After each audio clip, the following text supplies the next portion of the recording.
नमस्कार जोहार। आप देख रहे हैं झारखंड स्वतंत्र खबर। हमारे साथ सामाजिक कार्यकर्ता अमरनाथ लका जी हैं और बात करेंगे जिस तरह से पेशा की बात करें तो बहस महाबहस JPR-1 ये सब तमाम चीज़ में कहीं ना कहीं लोग आपस में ये हैं उलझे हुए हैं या ये कहें कि अब आपस में सहमति नहीं बन पा रहा है।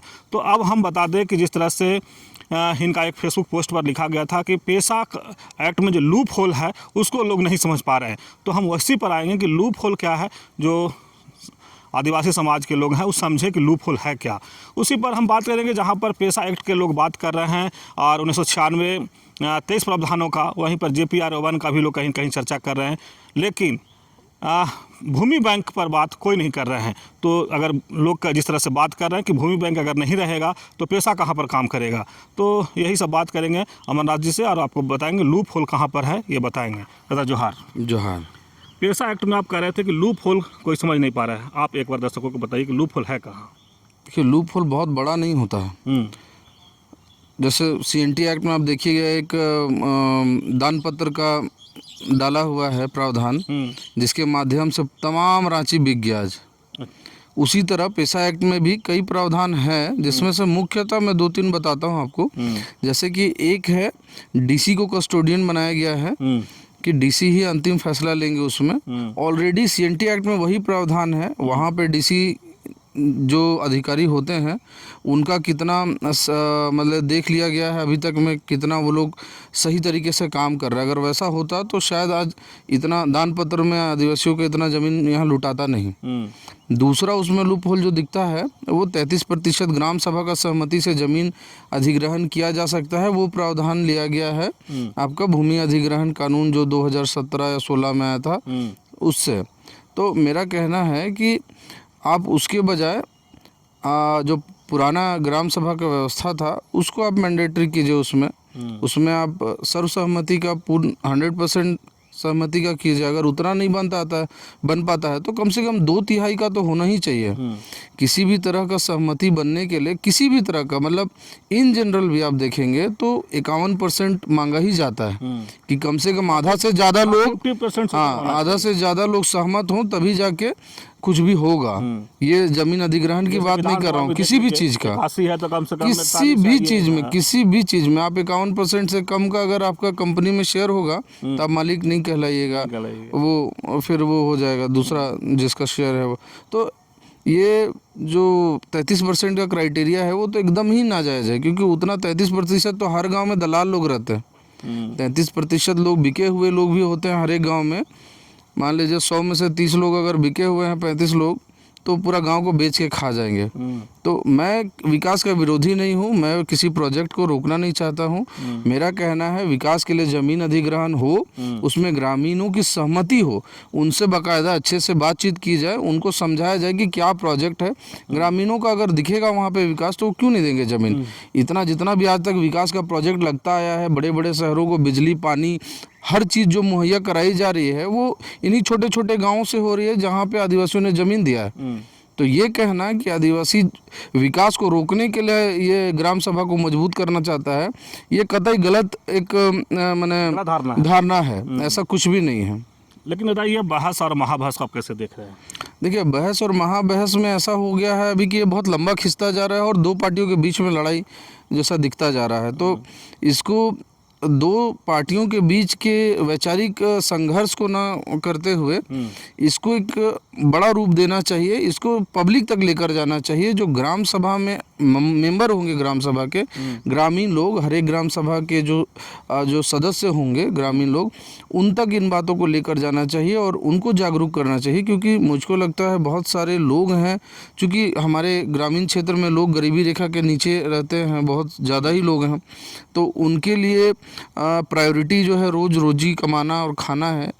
तो उनके पास उतना समय नहीं होता है कि वो न्यूज़ देखे, वीडियो देखे, या उनके पास संसाधन भी नहीं है, अखबार मीडिया की पहुंच नहीं है उनके गांव तक।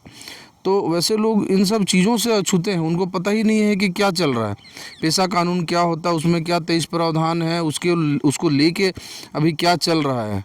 तो बेहतर होगा कि गांव-गांव जाके ग्राम सभा को समझाया जाए, लोगों को समझाया जाए और उसके बाद सरकार से वो खुद ही मांग कर लेंगे। और सरकार उनकी मांग को टाल नहीं सकती, क्योंकि कहीं भी लोकतंत्र में जनता से बड़ा कोई नहीं होता। लेकिन दादा जिस तरह से आप अभी बोले कि गांव तो ये बोलते हैं ग्रामीण विकास जो है, पंचायती राज भी ट्रेनर बहाल किया है उस, और वो भी कह रहे हैं कि हम लोग गांव समझा रहे हैं, ग्राम सभा को समझा रहे हैं। उस पर आप क्या?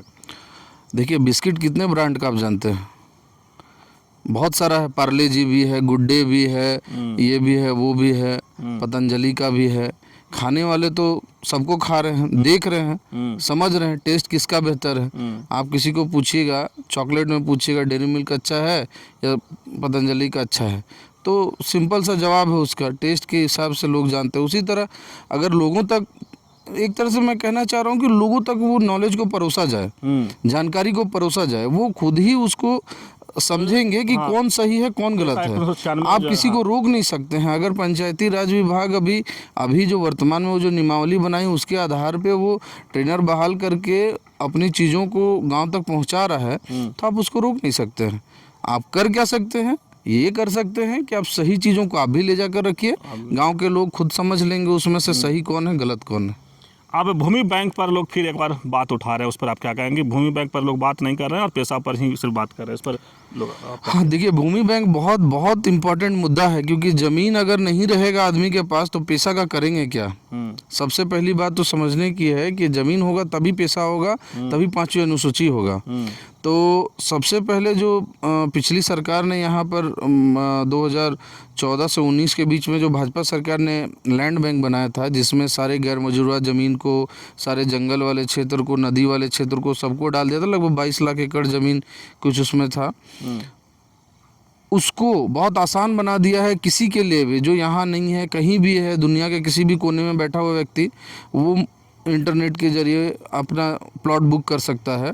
इस व्यवस्था को ख़त्म करना चाहिए सबसे पहले तो, मुझको लगता है, क्योंकि जब से ये लैंड बैंक बना है और ऑनलाइन वाला सिस्टम आया है कि ज़मीन के सारे दस्तावेजों को ऑनलाइन किया गया है, ज़मीन दलाल लोग बहुत आसानी से ये देख लेते हैं ऑनलाइन में कि कौन सा ज़मीन भूइंहरी ज़मीन है, कौन सा ज़मीन आपका कुछ दूसरे नेचर का है, कौन सा ज़मीन गैर मजरूआ आम नेचर का है।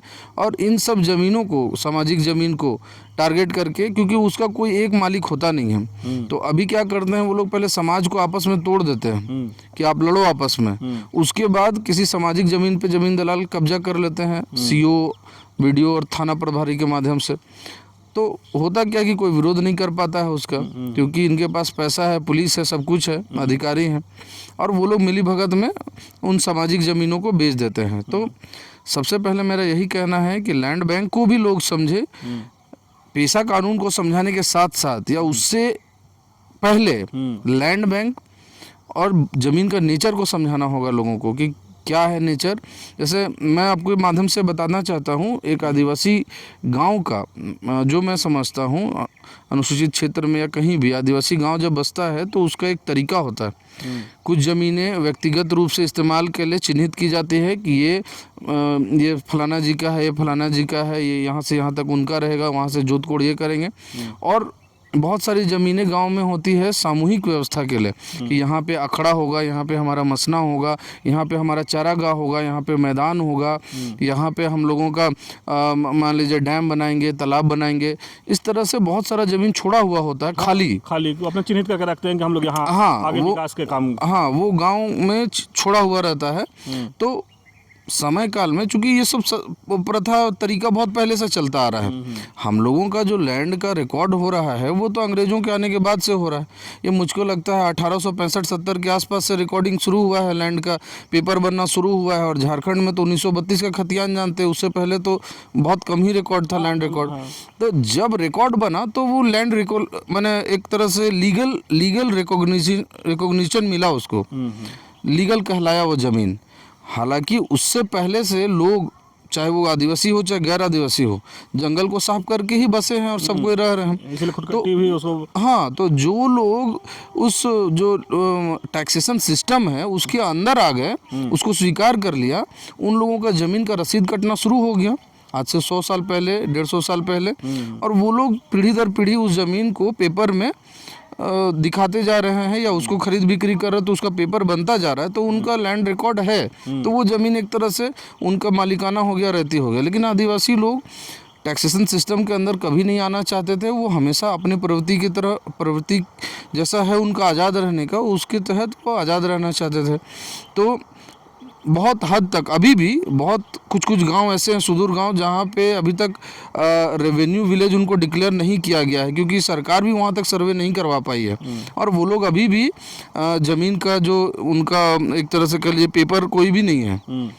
तो आज के दौर में क्या उन लोगों को एक मौका नहीं दिया जाना चाहिए?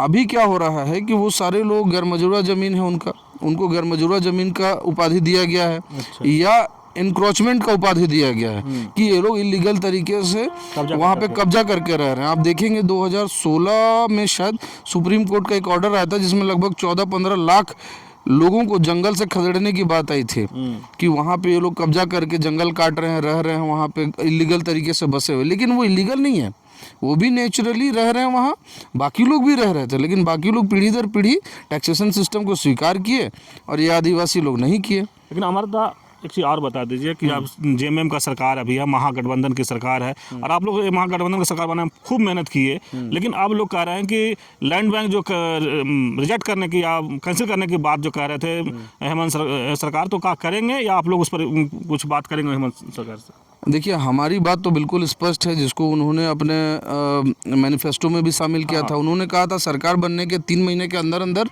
हम लैंड बैंक को रद्द करेंगे, कर देंगे, है कि नहीं? तो हमारी बात, या हमारी कहने का मतलब पूरे समाज की बात, सामाजिक सोच वाले लोगों की बात बिल्कुल क्लियर है, और वो मांग पहले की जा चुकी थी। पार्टी ने उसको स्वीकार किया, गठबंधन ने उसको ही आगे रख के, उस वादा को आगे रख के इतना वोट लिया है। अब वो काम नहीं करते तो ये दुर्भाग्य है यहाँ की जनता के लिए भी और इस सरकार के लिए भी।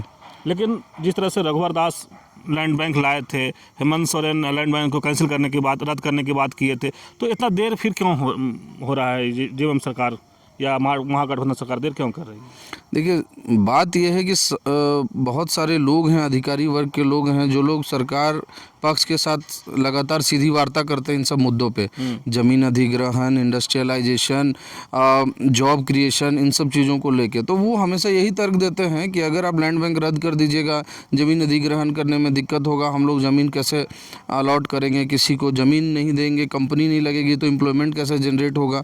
इन सब चीज़ों को गलत तरीके से घोल मिल करके सरकार के सामने पेश किया जाता है, और हमारे नेता लोग थोड़े सीधे साधे हैं, नेचर है शायद आदिवासी का या क्या है, जो भी बोलिए, वो उनकी बात को आसानी से मान लेते हैं, थोड़ा सा उसमें अपना रिसर्च नहीं करते हैं।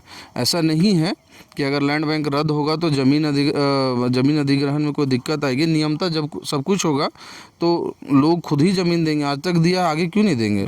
ईमानदारी से अगर देखा जाए तो ज़मीन ज़रूर देंगे। अभी आप देखिए ना, एचईसी को इतना बड़ा प्लॉट दिया गया था, इतना बड़ा ज़मीन लिया था, उसमें से लगभग 40% लैंड यूज़ नहीं किया एचईसी ने।